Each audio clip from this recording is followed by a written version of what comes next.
Welcome to Equipped for Ministry, presented by Big Woods Bible Church. Our hope is to equip the saints for the work of ministry by talking through common questions Christians ask. We hope you find this discussion to be helpful in the ministry God has called you to. But now, let's get equipped for ministry.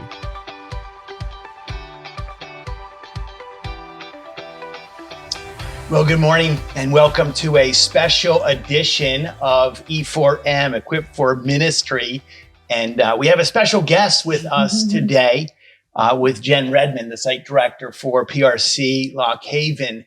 I've thought just a little bit before we turn things over, and I have a lot of questions I want to ask Jen about what the Lord is doing here. But I was thinking as well that we've focused a lot on equipping saints for ministry. There's been a lot of focus, and understandably so, on proper doctrine and theology, equipping one another with how we're going to do ministry. But this is really what we're doing for the community and what we're doing for ministry and for the work of the gospel, which to me is really, really exciting. And it's been neat to hear just answered prayer after answered prayer. And so, Jen, why don't you welcome to Big Woods, and thank you for being here. But introduce yourself. Tell us a little bit about your family and your ministry that the Lord is doing through you. Yeah, I'd love to. Thank you so much for having me. So I guess I'll start off by saying that my name is Jen Redmon, and I am the site director for the PRC in Lock Haven, not to be confused with Jenny Summers, who is the executive director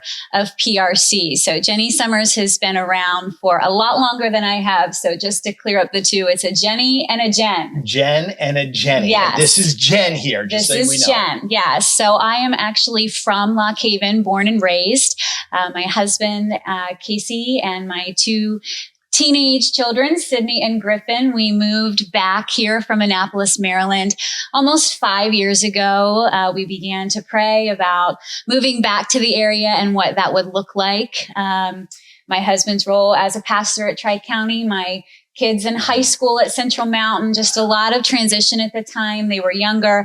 And so as we began to kind of dream about what that was going to look like, I started praying about God's call on my life as well. And at the time, I was very good friends with a woman who was overseeing a pregnancy center in both Bowie and Annapolis, Maryland. Yeah, I became just really great friends with her. And it was through my friendship with her that God really began to develop a love in my heart for pregnancy clinics and for the ministry there. And so, as I like to kind of say, as we were putting the for sale sign in our yard in Maryland, I got a text message from someone here in the local community who knew that I was involved with pregnancy clinics and said, "Hey, there's some buzz going on about bringing a pregnancy clinic to Lock Haven. Do you want to know more about that?" And I said, yes. And so I reached out to Sarah Grimes and met with her. And shortly after that, I took a tour of the clinic. I applied to be a client advocate to serve clients and began to serve in that way. I was then asked to come on board the Lock Haven Steering Committee to help bring about the vision of a pregnancy clinic coming to Lock Haven. Real quick, so you were serving at the State College facility before you became part of the steering committee here? I was. Yeah, I was in training. Of course, this was in the midst of COVID, me also teaching full time. So with teenagers, too. With teenagers. That's why we've been praying for you guys. Thank you. So Cover us in prayer. I mean, So yeah, it's just been a really amazing journey. And then I was so thrilled after the new year to have been offered the position as site director for the Lock Haven clinic that is coming to Lock Haven, which is so exciting. What an answer prayer. Now, for some people that may not be familiar with PRC, how would you, in a nutshell, kind of describe what is the mission? What are we seeking to accomplish through your work? Yeah. So PRC has existed since 1984.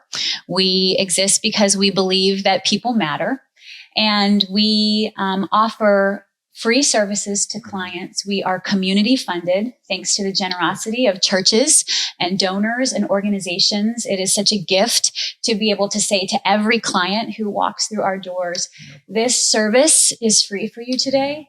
because people in the community believe that you matter. Good. And so our goal is to educate, to encourage, and to empower men and women to make informed life choices. And so I can unpack what that looks like a little bit.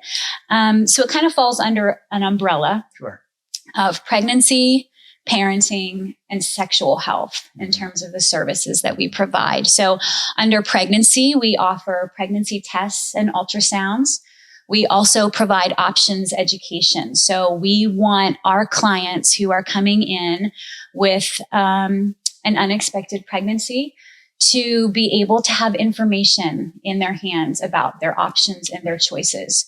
So we provide them with information about pregnancy and parenting. We provide them with information about adoption. And we provide information with them about the risks and procedures of abortions. We do not refer or provide abortions, but we provide them with the information that they need to know. So that's what we provide in the pregnancy part of that umbrella. For parenting, we offer a lot of parenting resources for the clients in our community. We want to equip the men and women that we are serving. 30% of our clients are actually men. Wow, I did not know that. Yeah, right. 30% of our clients are actually men. And so we want to equip them. We believe in strong families. And so we provide online parenting education video courses that our clients can either receive through text messaging or email through something called Bright Course. And the categories with this are incredible. Everything from first, second, third trimester to how to care for your newborn to toddlers to, I watched the potty training video and I was like, where was this video when I was potty training? They're so good. There you go, right. But even budgeting, how to purchase a vehicle. So we're just equipping these men and women to have as much information as they can. And when they finish the video courses, they earn points. And the points then allow them to be able to shop in our baby boutique. That's, great resources in terms of materials assistance, clothing, diapers and wipes. So their points help them to be able to purchase those items. So we don't want our clients in the community to, we want to be able to teach them to fish. We want to equip them. We want to have them to be able to have the tools. So they're earning the points for that. One of the things I noticed when I was touring the state college facility and just getting to know is the relationships that are established. It's not just here you go, or even here's the information, but coming alongside of them, living life with them. Yeah. And that to me is just a huge blessing, a reflection of the gospel as well. Yeah. It's a very relational ministry. We take the time to get to know our clients. We want to know their stories. Another part of that piece with our parenting and education is we provide parenting and education meetups once a week where we provide a meal and we'll have someone come in and speak to those in the group, whether that's tips on parenting or encouragement. So that's really a great way for our clients to come in and be with other women who are walking through that. And then the last piece would be sexual health, which we are a private provider with the Department of Health for STI treatment and testing. So we test for chlamydia, gonorrhea, HIV, and syphilis. And so that would fall under the category of the sexual health numbers, services. As far as testing has been huge to my understanding. Yes. And that continues to increase. Yeah. And we serve everyone. We serve the LGBTQIA population. We serve any client that comes through the door and needs testing and needs our services completely free to them. That is so encouraging to hear that it's coming alongside. Now, I've talked with many people, and we know that June the 24th, this past year, significant day in the SCOTUS ruling of overturning Roe v. Wade. Is anything different to the, not to the mission, but the atmosphere that we're ministering in from before that date to now? Has anything changed? At some level, people think everything's different, and it is at some level. Yeah. But the mission remains unchanged and fixed. Is that correct? It is correct. The mission remains unchanged. We are still serving as many clients post-Roe as we were prior to June 24th. Right. You know, of course, prior to the decision on June 24th to overturn Roe, we had the SCOTUS leak. And so we were really leaning into our CareNet affiliate, which is a network that helps to equip pro-life and pregnancy care centers and prepared clinics. in a sense for what was coming. Yeah, so we were really leaning into them about best practices and how to go about this. So we were prepared. We have had a protest at our clinic. We've had a teach-in at our clinic. And so we are very thankful. We've had people from surrounding churches who rose up as watchmen to help protect the clinic and just allow us to continue to be able to serve our clients, because really at the heart of it, that was our goal. We wanted to be able to continue to serve clients. You know, and in addition to that, you know, since Roe v. Wade has been overturned, we've had more and more women speaking out about their post-abortive stories. And so, one of the other services that we provide is abortion recovery care. 1 in 4 women, by the time they're 45, will have experienced an abortion. And so we know that the enemy comes to steal and kill and destroy, Pastor Tim, but we know that in Christ we have abundant life. And we want women to, and post-abortive women and men, to be able to have the hope and the healing and the forgiveness that Jesus offers. And so we have abortion recovery care classes for that as well. This is also this isn't just like, oh, those out there. I mean, this is something that exists sadly within the church, that we have got to come alongside and minister to those who have gone through this. Yeah, you're so right. And in fact, 4 out of 10 women say that they experienced their abortion while they were attending church. So this is something that we need to be talking about, and that women who are post-abortive, men who are post-abortive and are dealing with the trauma and the pain of their abortion, that they know they have a safe place to go within their churches, and that at Pregnancy Resource Clinic, we want to be able to give them a resource in their hands to be able to find that hope and healing and really freedom. We want them to be set free from the guilt and the shame of anything they might be feeling from an abortion decision. You know, we've all seen, we live in a very progressive, postmodern. We hear a lot, I think it's just lies, to tell you the truth, of what PRC stands for and what they're doing. What message would you say we want to make clear?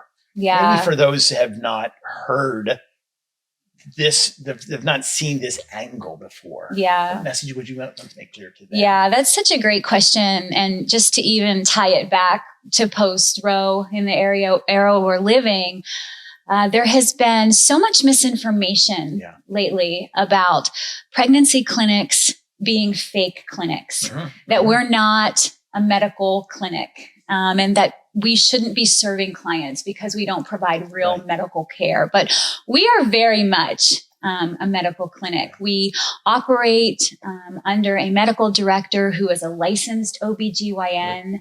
He has been providing obstetric and gynecological care for 30 years. We have 2 licensed RNs. We have sonographers. We comply with HIPAA guidelines. We, as I said, are a private provider with the Department of Health.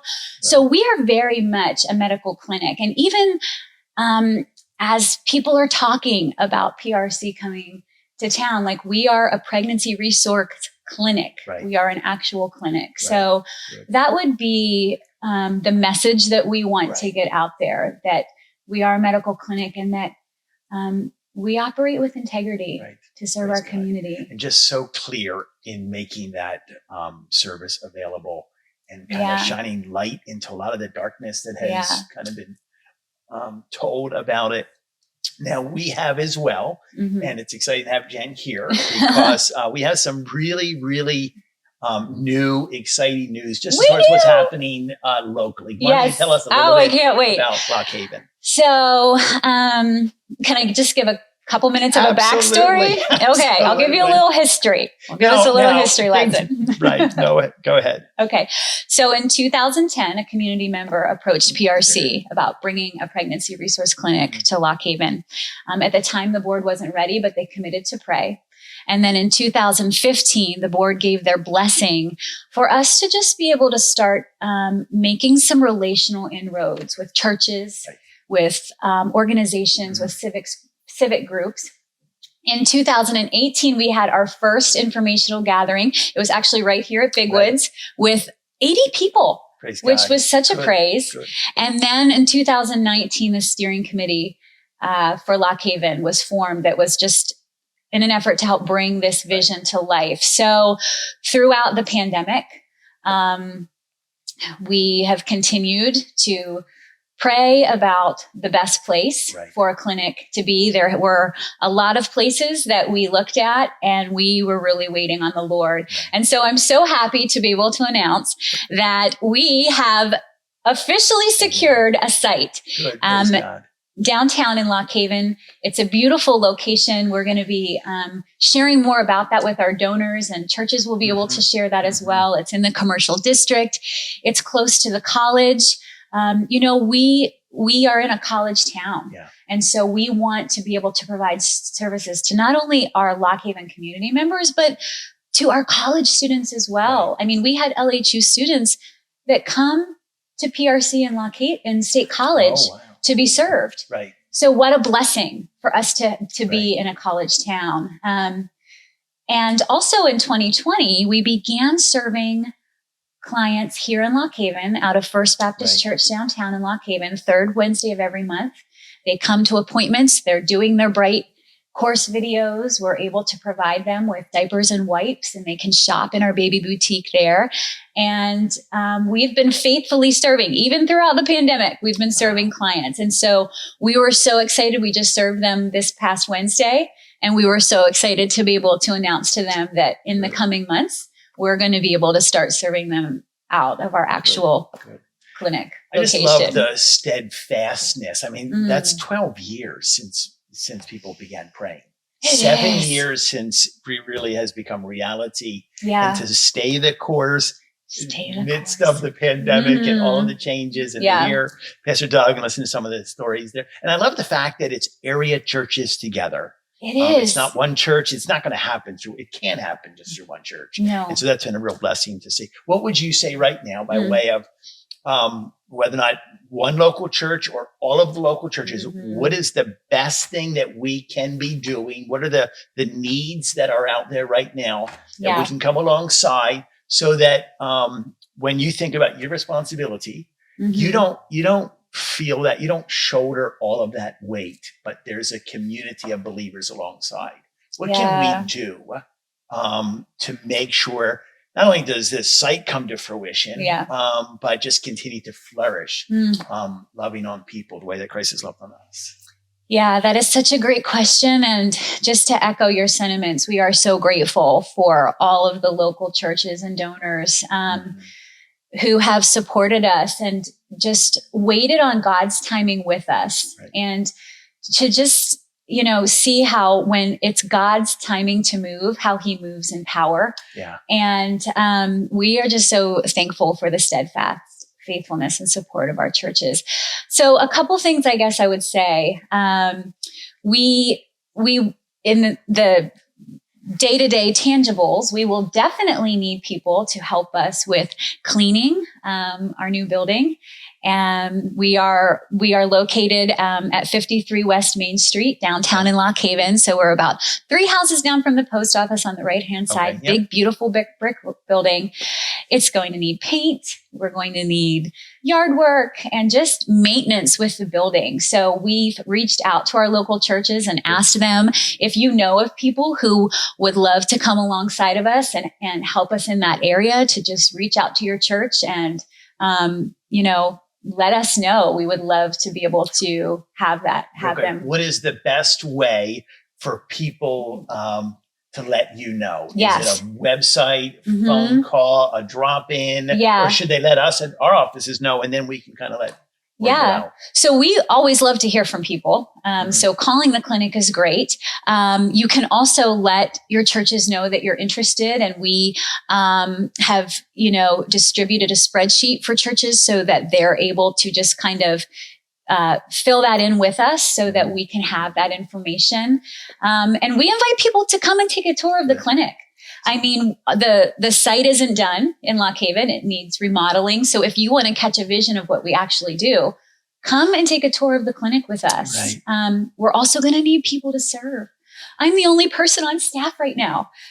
So we're going to You will need help. Need the troops. Right. So we need people to serve. If you want to come and take a tour of the clinic and pray about how you can volunteer, I'm going to need client advocates to meet with clients and serve and volunteer their time. And there are so many ways that you can serve PRC with your time. In terms of the day in, day out operations of the clinic. So we invite people to take a tour. I always say, get a group of people, come take a tour, have some dinner in State College, just make a night of it, Good. Come and see us. And then thirdly, I would say giving. Right. We have an operating budget of about $25,000 a month. We're currently bringing in from Lock Haven about $4,500. So there's some work to be done. There's some work to be done. Praying, right. And I have staff to hire. Yeah. We have bills to pay in terms of, utilities and just maintenance of the building. And so we would love, for people to step in and become monthly donors. We're thankful for the one-time gifts. Right. We're thankful for the fundraisers. We can't do it without those either. But that consistent monthly giving, individually and from churches, is what is going to help us to continue to make this God-sized dream a reality. And it's been so encouraging to see what he's done. It is daunting when we look at it in our own strength. Sure. But thankfully, the Lord is beyond anything we could ever think or imagine by way of his provision and his faithfulness. Absolutely. It was exciting just last week to be there with a couple area pastors and yourself and Jenny, to be at the new site, to just pray specifically and excited, to know that it is coming to completion and fruition. Now, time frame, I know that's a little scary at times. Is there a goal as far as by this time we want to be open in Lock Haven? So we have the keys. There you go. Which is a great first step. And we need to get in there and do some renovations to the building. And we're hoping to be able to invite clients in to serve them February, if not early spring. Of 2023. So it's coming in the coming months. We actually have an open house coming up in October.